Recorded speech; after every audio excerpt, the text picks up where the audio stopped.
Hello and welcome to The Green Stream, a podcast brought to you by Sustainable Business Network Detroit, a network of partnerships between Southeast Michigan stakeholders, innovators, and changemakers. Each partner is on a mission to advance and amplify sustainable business practices, and we're here to learn from, share, and help activate a sustainable way forward for Greater Detroit. If you enjoyed today's episode, please like and subscribe wherever you get your podcasts. Leave us a review and join the conversation on Facebook, Twitter, and LinkedIn. And head over to our website, sbn-detroit.org. Now, let's listen in to our conversation with today's sustainability leaders. Well, hello and welcome to the Green Stream. I'm Terry Barclay, President and CEO of Inforum and Chair of the Sustainable Business Network of Detroit. And today's guest on the Green Stream is someone that I have wanted to meet for a very long time because I have been a patron of one of the companies that he co-founded, and I tend to take all of my out-of-town visitors to see what that organization is up to. So it's a special treat to welcome Jarret Schlaff, who is the co-founder and CEO of Pingree Detroit. So welcome, Jarret. Hello, it's great to be with you, and big fan of the work that y'all do as well. So I just have to sort of brag on you for a hot minute here, right? So you are rooted in community. You are a social entrepreneur. You live in Detroit. You have grown up in Michigan, and you have been amazing in the companies that you've started. And oh my gosh, the outcomes that you've achieved are just absolutely amazing. And I feel like you've been in every major media outlet, not just locally, but nationally. I mean, ABC World News and the Wall Street Journal, and the list sort of goes on. And the awards and honors that you've received, are just incredible. I'm hoping that you won't mind. I know sometimes you don't want to talk about yourself. Sure. But I know that our listeners are really curious about your personal journey. What got you interested in this work and in sustainability? What drives that? It's a good question, and thank you for the very generous introduction.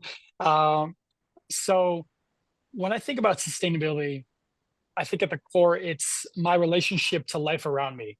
And whether that's the trees, the bees, people, the neighborhoods, the watershed, you don't hear too many people saying, we're trying to maximize well-being for our watershed. Like, what do you mean your watershed? But I think in those terms, and I think if you go back far enough, I was real lucky to get raised in a household where I was born and raised in Waterford and Pontiac, and near a house in Pontiac, there was an incinerator that was being proposed to be built.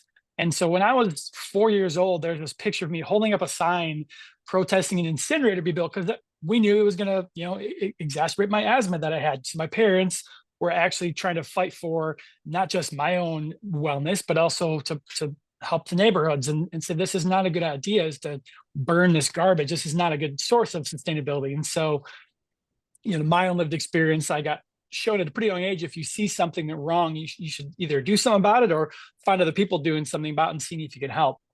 And so that led to me in seventh grade, the first ever recycling program in Waterford schools I created, just because I was like, this is silly, like Captain Planet, this TV show I love, they recycle, I should do something too. And so I've always just had that kind of mantra of, if you see a way to support, do it, or if not, make a way yourself. So yeah. Somewhere along the way, though, you really became focused, as I don't know, when you were growing up or early in life, on really focusing on others and impact. It's not just about you and just about your experience, but somehow you started connecting those dots very early. Was there an experience that you had that led you to the incredible human-centered approach that you have at Pingree? I mean, how did that happen? thank you. So I would say it's less of an individual kind of watershed moment and more of thousands of interactions. I've always cared deeply about people. And when you hear enough folks who are they're working really hard and they're trying to find a way to move forward, but there's not those resources. And so, knowing that, I was able to come from a background with privilege to be able to go to college and to be able to study policy and business and environmental studies. Everywhere I turned, I just always felt connected and in some ways responsible for doing what I could to help those around me. And I think specifically with Pingree, I remember after meeting folks who were literally looking for work in my neighborhood, in conversation with them, that they just didn't have any resemblance of any safety net that existed. And I said to a friend, wow, like someone should do something about this. And when I said that out loud, it was as if my spirit was inside to, oh, really? Somebody, huh? and so Pingree didn't start with a product in mind. We started with purpose and mission and just curiosity of what could we do. I literally, in this 1 week, I met 2 folks individually who were looking for opportunity. One was squatting in a house in my neighborhood, happened to be a veteran. And I literally hired that one of the people that I met who was a Marine, who had a master's in engineering, a JD, and yet was living in his car. Yeah. And couldn't find that smallest little step up to then get back on his feet. And so I actually hired him to do a listening campaign with me, where we literally went and sat down with block clubs and veterans nonprofits and shelters and the VA, just asked the question, like, what are the gaps? What are the needs? How can we help? I thought I was going to do a fundraiser. I did not think I was going to start a business, but the answer to that question, and this is a listening campaign model it's the Highlander model of organizing that was used back in the civil rights era, that you might have heard of the Elevakers of the day. Like, this is not my model. This is a model that I'm leveraging from decades of how do you let communities really speak for themselves and identify for themselves what they need and what solutions look like from their perspective, not, oh, I know best, but what do y'all actually want and need? And so that guided us to then the question that was consistently happening was folks wanted meaningful living wage work. They wanted to work with their hands. They want to be a part of something bigger than themselves. They wanted to participate in the benefits. So we landed on the idea of a worker ownership model, because a nonprofit model, although it's great, it's harder to have literal and figurative ownership over the nonprofit because of turnover, and you can't do profit sharing the way we wanted to. So we just said, well, what if we reinvest 77% of profits back in the hands and the hearts of the people who are working, and we also reinvest in the communities? And what if we also aim to be zero waste and actually create products that are solutions? And so it was a very ambitious thing. We're still, we're 10 years into our journey. We make everything from sneakers to backpacks to wallets to dog leashes, and it's always been grounded in this idea of really creating resilience at every level of the process. I'm glad that you described your products, because I feel like everyone should know, but probably everybody doesn't.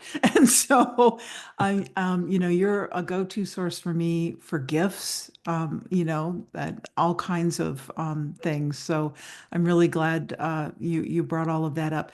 But can you talk a little bit about the sustainability aspect? So am I right? Is it 24 tons of car seat and steering wheel leather that you have diverted from landfills? Is that since 20? Yeah.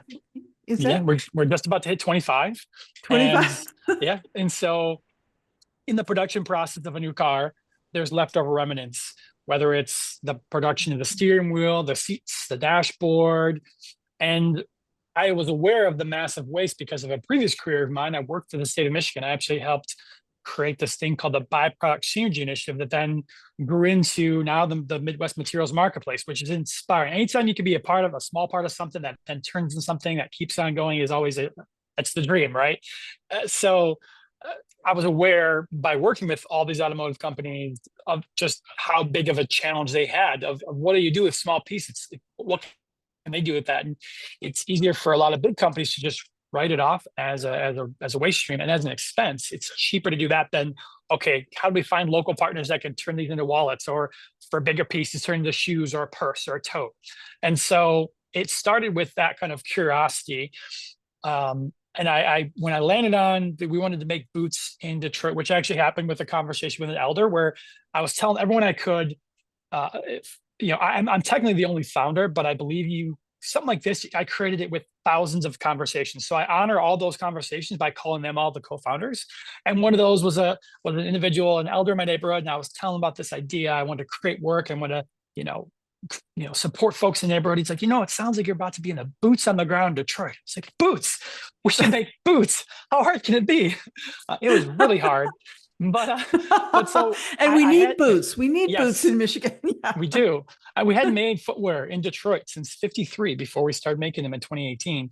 Wow. But so I had an idea for a boot, but I didn't really know what materials we'd use. How could we make it sustainable? And so I actually got invited by a friend of mine named John Bradburn, who he helped run the Suppliers Partnership for the Environment.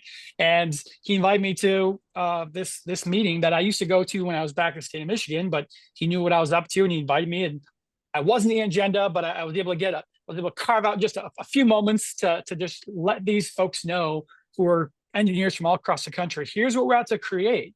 Would anyone see any way that we could participate with you and take some of your waste and turn into this thing we're going to do for making boots and having a team of veterans in Detroit and creating something special? And so it started with just an idea, and then we started to figure out how to do that. And I did not have any experience in manufacturing before Pingree, but I knew how to build teams. And I was lucky enough to have previous careers where I built teams for a living.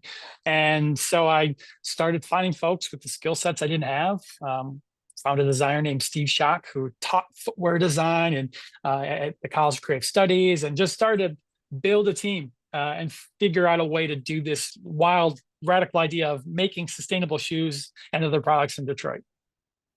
Well, it's easy to tell that you're skilled at building teams, because when I first started researching a little bit about your background and looked at the website and everything, it's hard to find you on the website for Pingree. I mean, it's really, you really emphasize and elevate and sort of celebrate your worker owners and your co-founders. I mean, it's really quite a wonderful message that you have there.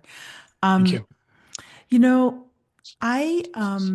Can you talk a little bit about some of the details, like your approach? How does your approach to pricing reflect the true cost of production and support for employees? I think that's something that a lot of startups and entrepreneurs struggle with.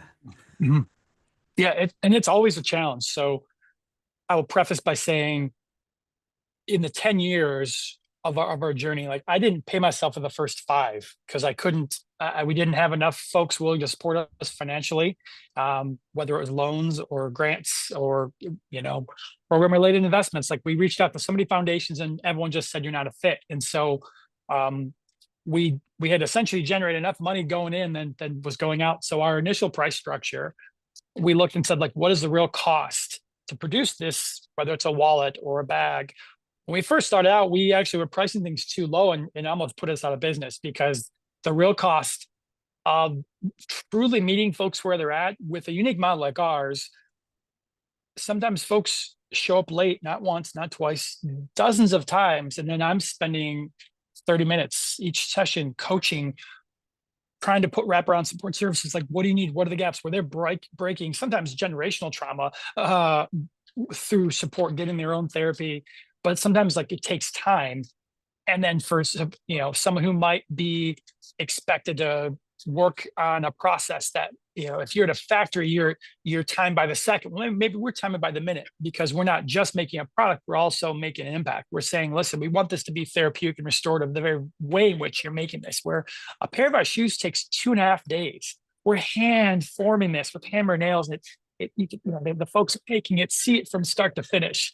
And so we see, you can probably hear in the background, machines being operated as we speak. And we really had to understand what's the true cost to make this, to include those hidden costs. And so we've had support along the way from groups like Gingrass Global, who helped us measure our triple bottom line and almost a quadruple bottom line, to be able to show not only for prospective investors, but even for our own team, like, here's what really goes into this cost. And so people might look and say, my God, why is this wallet $74? And then we're able to articulate and show what goes into it, and that this is a closed loop design. And even by nature, we want nothing to go to landfill. So when that wall breaks, we want you to be able to send it back to us. We literally shred the leather we can't use if it's not donated. And that becomes, fill for punching bags and dog beds. And so a lot goes into the engineering, and a lot of it is literally and figuratively bootstrapped. And so we want, for someone who's just starting out, I would say, you can of course do the cost plus model, which says, okay, here's my materials cost, here's my labor cost, and then here's a margin built in. If you might normally do a 20% margin, let's say, or 50% margin, for a social impact company, you have to do even more than that because it's just going to cost more. And then you think about, like, if it wasn't hard enough to do what we're doing, we source almost all of our components from American-made companies, which it helps us now in this very challenging land of the tariff adventure. But we're finding to go and find a company that won't ship something wrapped in plastic, which is just the normal way they do business. And we're saying, well, we'll only buy this if you avoid it in plastic. So that time and effort, and sometimes we can't use that supplier because they're just unwilling to change their process. But we've even found through educating these suppliers, we've gotten folks to change the way in which they ship. And then they've thought, wow, like maybe this is actually a selling point for other companies. So we've had folks who now offer different ways of packing because we were asking that. Now, we're not a Microsoft that can change things overnight because they changed the packaging. Like, they've done those examples, but, we play our small part. It's so great that you brought up gingrass, because I had the great pleasure of talking to my longtime friend, Rami, Koshin, just a little bit ago about you, about Pingree. And I was really struck by her comments about how successfully you began to focus your work on building systems and structure to support and linking that and really deeply understanding that that was essential to sort of an increased ability to really fulfill your mission on a much broader scale. How was being able to interact with someone like Rami, was that helpful in making that turn, so to speak? Great question. I feel like that's a place where a lot of people get stuck, For sure.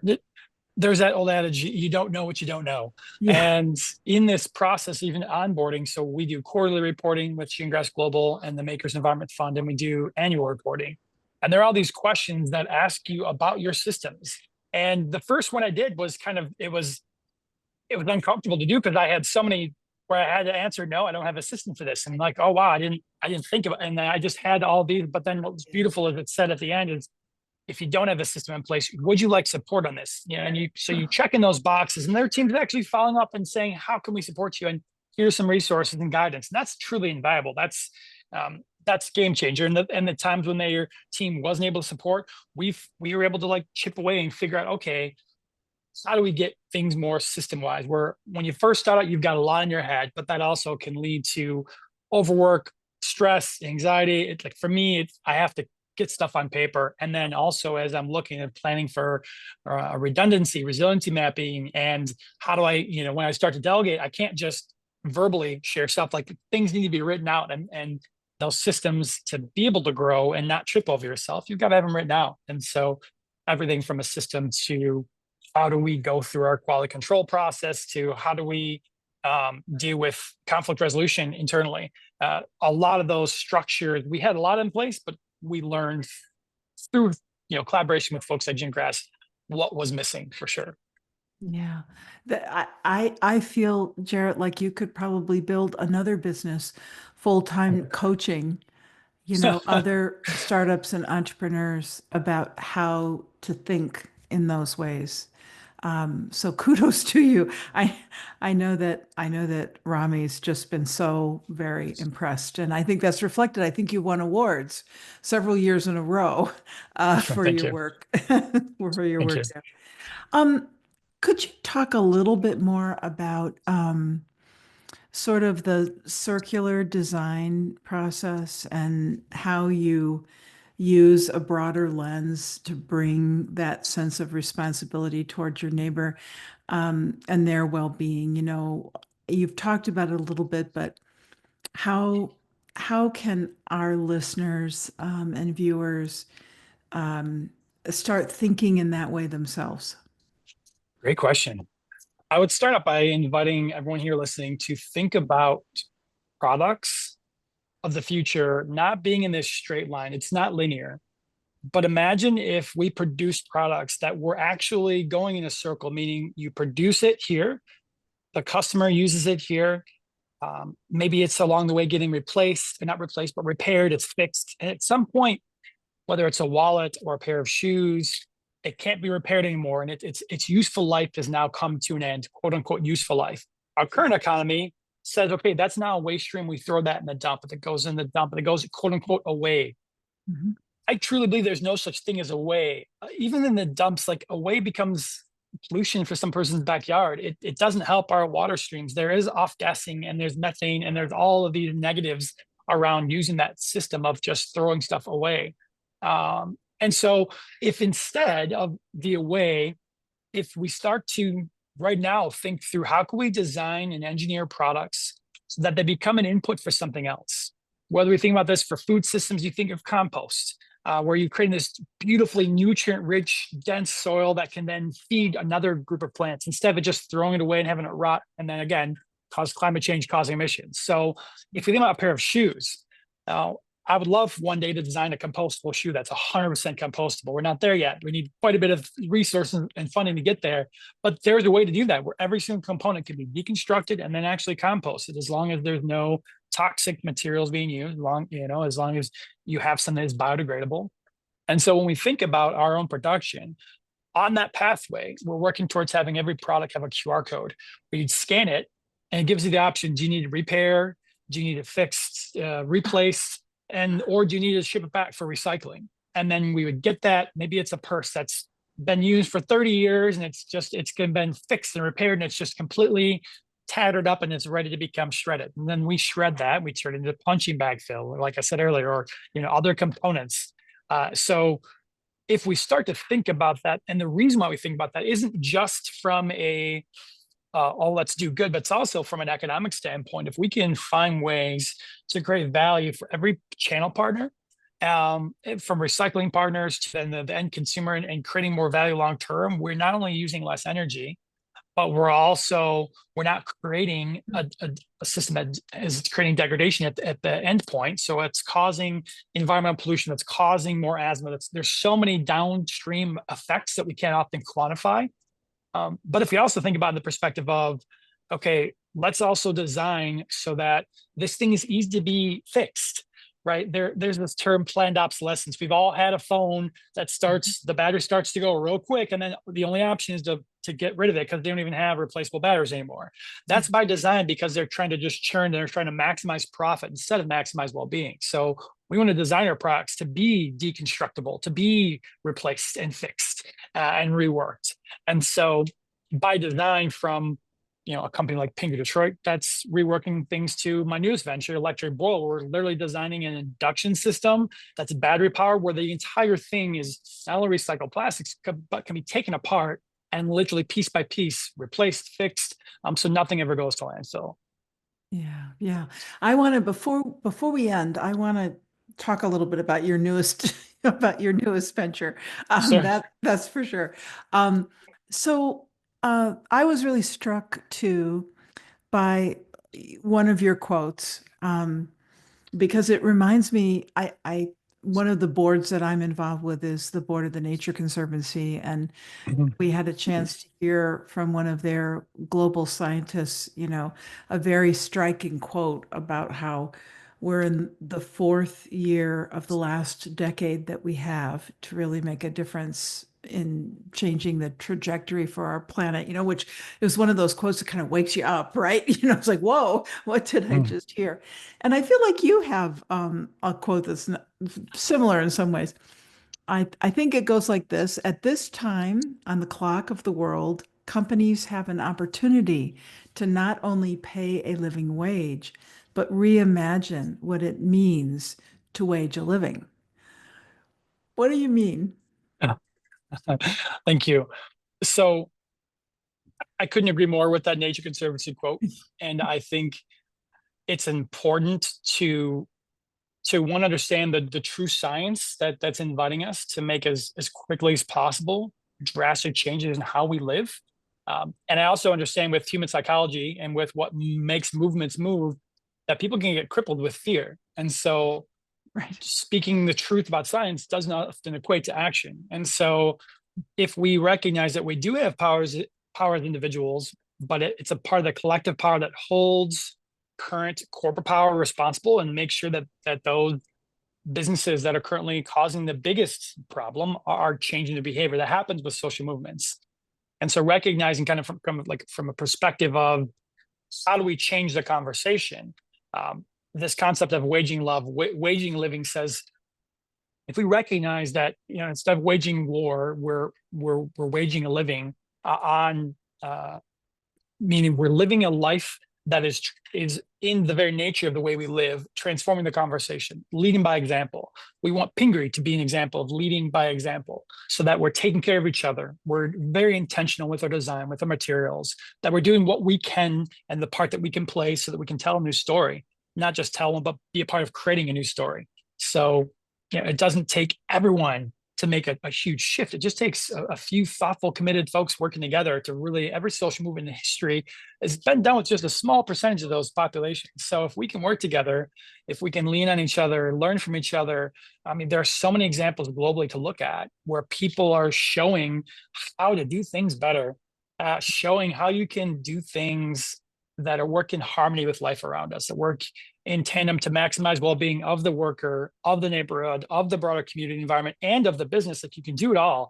It doesn't have to be just let's maximize profit for shareholders and for the company. And so, to reimagine what it means to be a human being at this time of the clock of the world, that's a Grace Lee Boggs quote. So she's been a neighbor I was lucky enough to live by, Grace, while she was still alive. And so when we reimagine what it means to wage a living, I think it's you're not just making and just working to live. It's like, what if we really recreate what community can look like, and how we have a lot of agency in that process, and we can do a lot of good. Yeah. Oh, that's so inspirational. So in this particular corner of your world, is Pingree on track? Are you going to meet your sustainability goals? Are there any barriers or challenges along the way? Sure. Yeah. So we're on track in certain ways. Other ways, we're just really under resourced. From a capacity perspective, we're like, a lot of times, a lot of the research is falling on my shoulders or a couple of team members, and running, there's 15 people on our team. We're a social impact cooperative, so relatively small. We're only doing about $500,000 revenue last year. So it's still great. We've had over 18,000 customers, which is amazing since the time we started.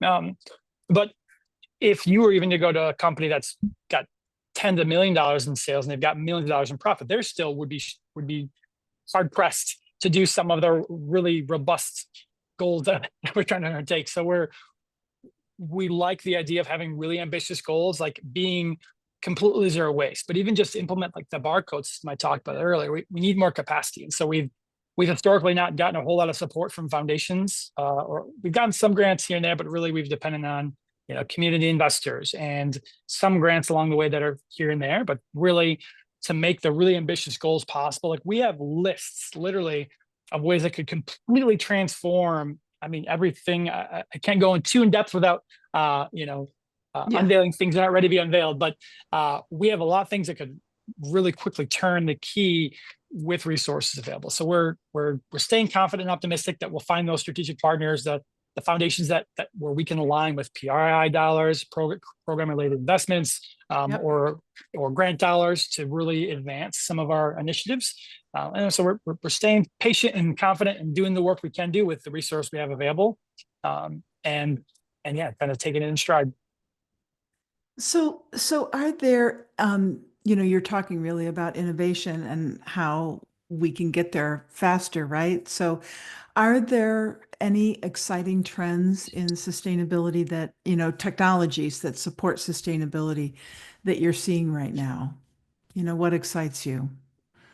Oh, I could have spent the entire podcast talking with you on just this one question, but I would say at the core, there's a lot of movement towards materials Yeah. that are not made from plastics, which um, is what we need to start really looking at, especially on like the fashion side. So I'm looking at unique plant-based materials that work as well as leather does, for instance.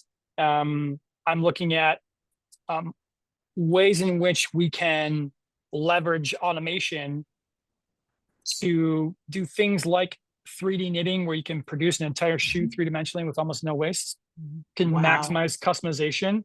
Um, those things are exciting if it meets the actual demand of folks. So like there are some really cheap knit versions that are imported that aren't comfortable and don't work. But if it would be a dream to have local community access to be able to walk in, 3D scan your foot with technology, pick the materials. You want this proper because this actually, you can literally create solar. You can create solar thread. It's wild what you could do. There are things that have properties where it actually adds like support for your skin, like it improves there's literally vitamin off release of these threads. Like it's wild what's possible.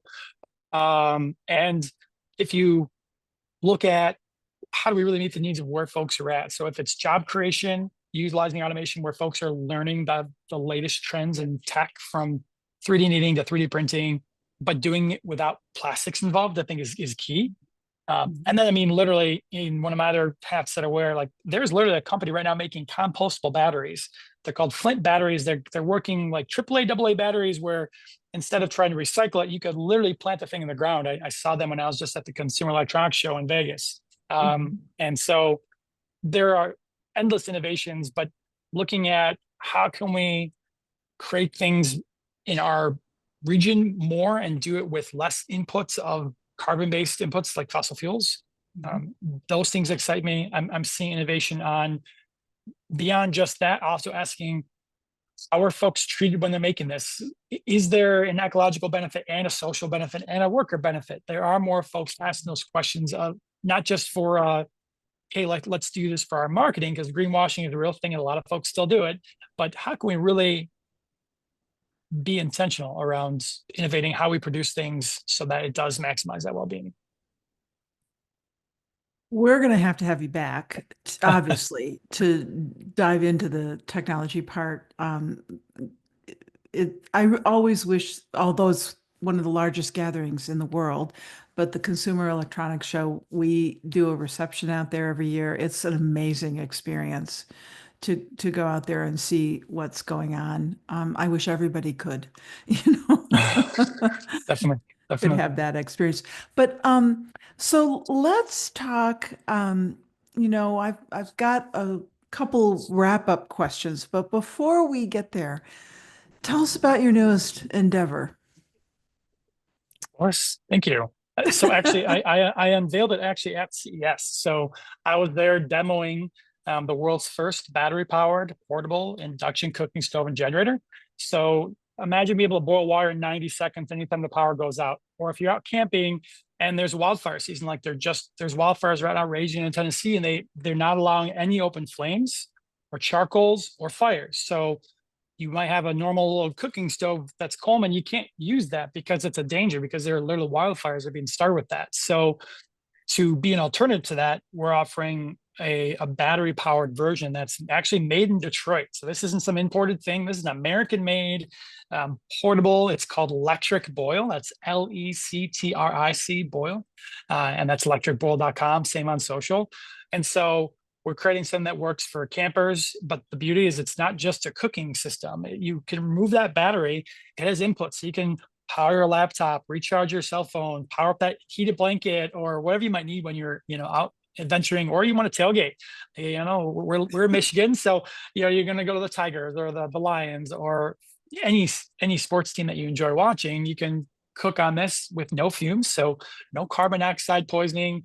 If the weather's bad outside, you can cook in your camper. So it really meets the needs of those folks. And then there's all these disaster relief scenarios that we're also looking at. So we're in this process where there's some exciting things that I can't unveil yet, but some really exciting collaborations actually through automotive partners that will be unveiling later this year.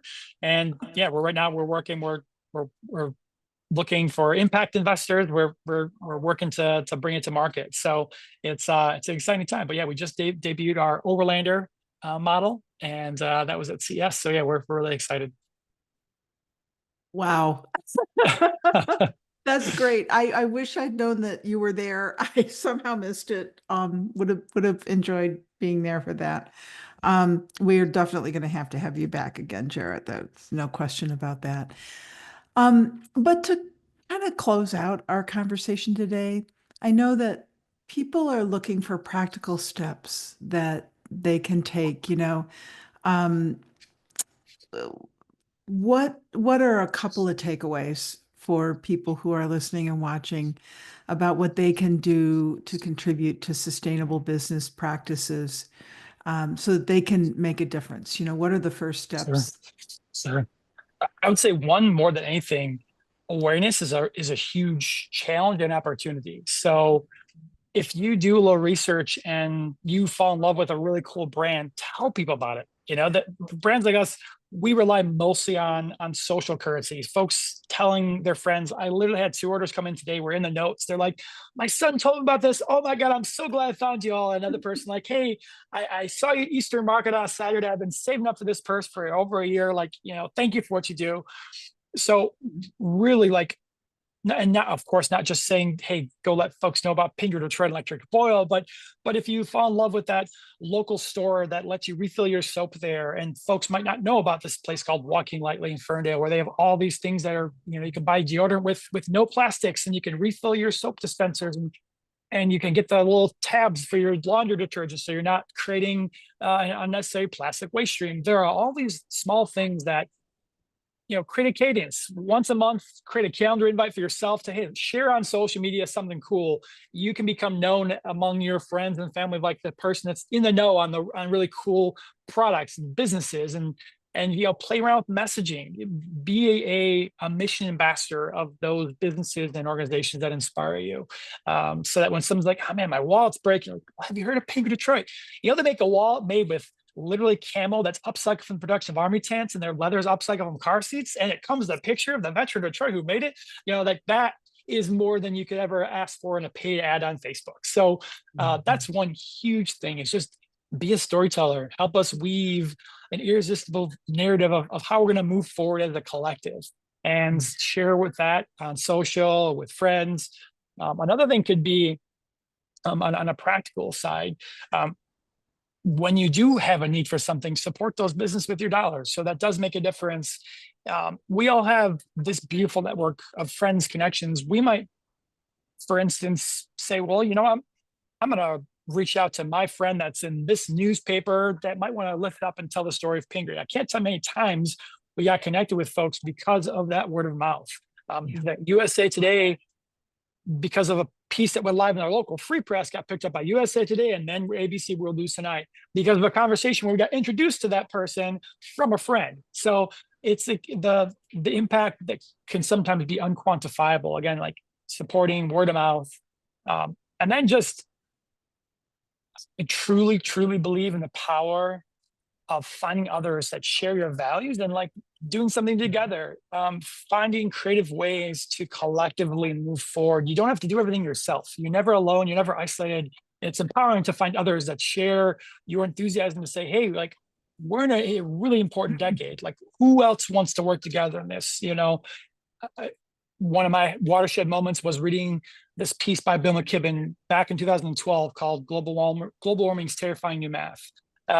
And that shook me. I immediately went into action, finding other people who also were interested about it. And then I created I created a nonprofit by going around and telling the story to folks, that then I found people who are also wanted to do something about it. And just finding those kindred spirits, recognizing that we all have so much to give, and we don't all need to play the organizer role. We can play a support role. We can play a storytelling role, an analytics role, just a check-in role, making sure the vibes are good. There's so many ways that we can contribute as individuals, and it's that much more impactful when we're part of a collective.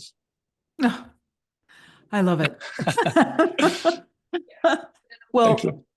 Jarret, thank you so much for joining the Green Stream today. Thank you truly for everything that you're doing and the new things that you're already off to.